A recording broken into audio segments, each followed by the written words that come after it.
Hi everyone, it is me, Cary, the kumquat healer, and I'm coming back to this channel, Cary KH. I just realized it's been a long time since I've drawn my yellow stick figure persona without using that AI lip syncing project. And to be honest, drawing this guy by hand is part of the fun of it. But actually, right now, I'm 300 miles away from my drawing tablet, so I'm using a mouse to draw. Yeah, I don't know why I made this so hard on myself. But also, check out our festive Halloween decorations in the background. Yes, I am mentally including Pikachu and Pusheen in that category because they are horrific monsters. Fun fact though, I didn't actually buy my first drawing tablet until 2019. So literally everything I created before then, from the early seasons of BFDI to almost all AI Cary KH videos from the late 2010s, were also drawn with a mouse. Just goes to show you don't need fancy equipment to get started on YouTube, you just need willpower. Anyway, I'm not promising anything new with this video, I'm just here to break the ice. Ka-cha! Because sometimes, the hardest thing about returning to a dormant channel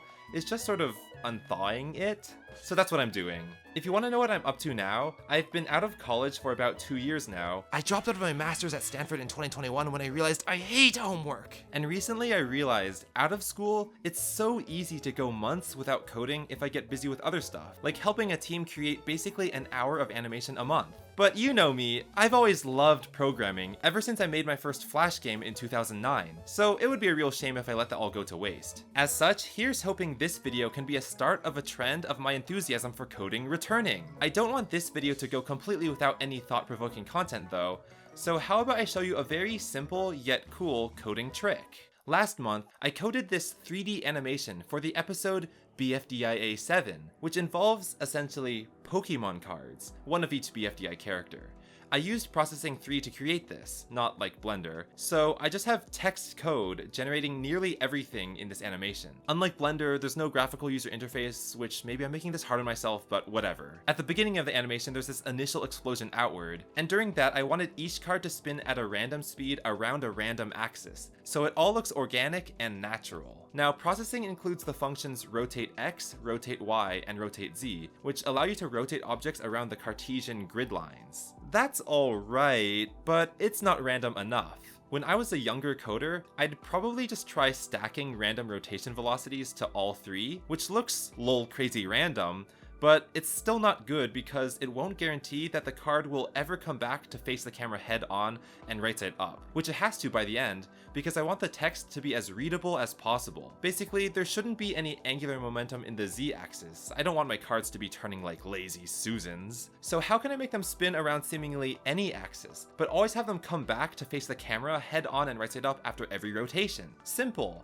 On every frame, for every card, rotate Z by some random amount A. So in this case, A is 37.3 degrees, and that's a trait that'll stay constant for this gelatin card for the whole animation. Then rotate Y by some arbitrary amount. It doesn't really matter right now. And then rotate Z back by that same amount, negative A. So in this case, negative 37.3 degrees. And that's the solution. As you render frames 1, 2, 3, and so on, the amount you should rotate Y by should be that frame count times the card's rotation speed. Check out the results. This gelatin card is spinning freely along a seemingly random axis, but sure enough, it comes back to face the camera right side up. So yeah, this works, but why? Well, one intuition is that when rotate Y hits 0 after each cycle, the rotate Z's will obviously cancel each other out exactly, leaving the card unrotated and easy for the viewer to read. Another way to think of it is that the rotate Z's are just there to reframe the whole Cartesian grid,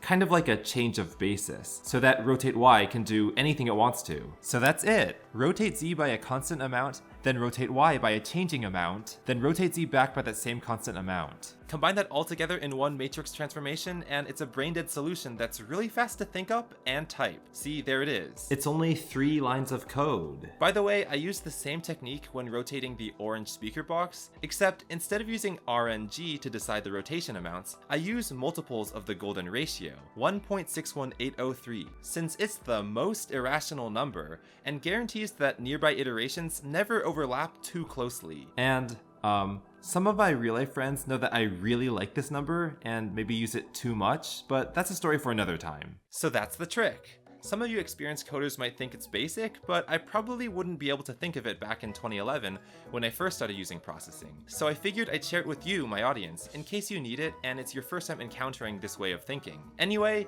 that's my video. I'm happy to be back on YouTube as this silly little animated stick figure self, and I'll see you again in hopefully sooner than 4 months. Yeah, much sooner. I have so much more I want to say. Okay, goodbye!